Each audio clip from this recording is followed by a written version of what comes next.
Hi friends, ಇವತ್ತು ನಾನು ಆಲೂ ಪರೋಟ ಮಾಡೋದು ಹೇಗೆ ಅಂತ ತೋರಿಸ್ಕೊಡ್ತೀನಿ, ನೋಡೋಣ ಬನ್ನಿ. ಮೊದಲನೇದಾಗಿ 5 ಆಲೂಗಡ್ಡೆನ ಕುಕ್ಕರಲ್ಲಿ ಬೇಯಿಸ್ಕೊಂಡು ಇಟ್ಕೊಂಡಿದ್ದೀನಿ. 1 ಕ್ಯಾರೆಟ್ ಮತ್ತು 1 ಮೂಲಂಗಿನ ತುರ್ಚಿಟ್ಕೊಂಡಿದ್ದೀನಿ. ಮೆಂತ್ಯ, ಕೊತ್ತಂಬರಿ, ಕರಿಬೇವನ್ನ ಹೆಚ್ಚಿಟ್ಕೊಂಡಿದ್ದೀನಿ. 3 ಆನಿಯನ್ನ ಚಾಪ್ ಮಾಡಿ ಇಟ್ಕೊಂಡಿದ್ದೀನಿ. ಹಸಿಮೆಣ್ಸಿನ್ಕಾಯಿ, ಶುಂಠಿ, ಬೆಳ್ಳುಳ್ಳಿನ ತರ್ತರಿಯಾಗಿ ರುಬ್ಬಿಟ್ಕೊಂಡಿದ್ದೀನಿ. ಮೊದಲನೇದಾಗಿ ಬಾಣಲಿ ತೊಗೊಳ್ಳಿ. 4 ರಿಂದ 5 ಸ್ಪೂನ್ ಆಯಿಲ್ ಹಾಕ್ಕೊಳ್ಳಿ. 3 ಚಾಪ್ ಮಾಡಿ ಇಟ್ಕೊಂಡಿರೋ ಆನಿಯನ್ನ ಹಾಕ್ಕೊಳ್ಳಿ. ಅದೊಂದು ಸ್ವಲ್ಪ ಫ್ರೈ ಆಗ್ತಾ ಇದ್ದಂಗೆ ಹೆಚ್ಚಿಟ್ಕೊಂಡಿರೋ ಸೊಪ್ಪೆಲ್ಲ ಹಾಕ್ಕೊಳ್ಳಿ. ಸಣ್ಣ ಫ್ಲೇಮಲ್ಲೇ ನೀವು ಇದನ್ನೆಲ್ಲ ಫ್ರೈ ಮಾಡ್ಕೊಬೇಕು. ಅದಾದಮೇಲೆ ಶುಂಠಿ ಬೆಳ್ಳುಳ್ಳಿ ಪೇಸ್ಟ್, ಹಸಿಮೆಣ್ಸಿನ್ಕಾಯಿ ಪೇಸ್ಟ್ ಹಾಕ್ಕೊಂಡು ಈ ಥರ ಫ್ರೈ ಮಾಡ್ಕೊಳ್ಳಿ. ಖಾರ ನಿಮ್ಗೆ ಎಷ್ಟು ಬೇಕೋ ನೋಡ್ಕೊಂಡು ಹಾಕ್ಕೊಳ್ಳಿ. ಅದಾದಮೇಲೆ ಇವಾಗ ರುಚಿಗೆ ಎಷ್ಟು ಬೇಕೋ ಅಷ್ಟು ಉಪ್ಪು ಹಾಕ್ಕೊಳ್ಳಿ. ಇವಾಗ ತುರ್ಚಿಟ್ಕೊಂಡಿರೋ ಆನಿಯನ್ ಮತ್ತು ಕ್ಯಾರೆಟ್ನ ಹಾಕ್ಕೊಂಡಿದ್ದೀನಿ. ಇದನ್ನು ಲೋ ಫ್ಲೇಮಲ್ಲೇ ಫ್ರೈ ಮಾಡ್ಕೊಳ್ಬೇಕಾದ್ರೆ ಆಲೂಗಡ್ಡೆ ಬೇಯಿಸಿಟ್ಕೊಂಡಿರೋದನ್ನ ಸ್ಮ್ಯಾಶ್ ಮಾಡಿ ಇದಕ್ಕೆ ಆ್ಯಡ್ ಮಾಡಿಕೊಂಡು ಎಲ್ಲ ನೀಟಾಗಿ ಮಿಕ್ಸ್ ಮಾಡ್ಕೊಳ್ಳಿ.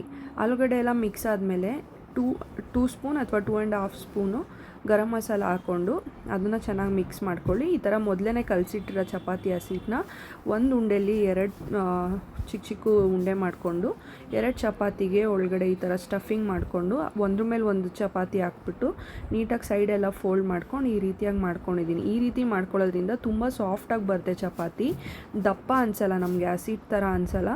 ತುಂಬ ಮೇಲ್ಗಡೆ ಲೇಯರ್ ತುಂಬ ಸಾಫ್ಟಾಗಿರುತ್ತೆ, ಒಳಗಡೆನೂ ತಿನ್ನೋಕ್ಕೆ ತುಂಬ ಟೇಸ್ಟಿಯಾಗಿರುತ್ತೆ. ಸೊ ಈ ರೀತಿ ತುಪ್ಪದಲ್ಲಿ ನಾವು ಚಪಾತಿನ ಬೇಯಿಸ್ಕೊತಾ ಇದ್ದೀವಿ. ತುಂಬ ಚೆನ್ನಾಗಿರುತ್ತೆ. ಕರ್ಡ್ ಮತ್ತು ಚಿಲ್ಲಿ ಪೌಡರ್ ಇಲ್ಲ ಶುಗರ್ ಜೊತೆ ನೀವು ಸರ್ವ್ ಮಾಡ್ಕೋಬೋದು. ಮಕ್ಕಳಂತೂ ತುಂಬ ಇಷ್ಟಪಡ್ತಾರೆ.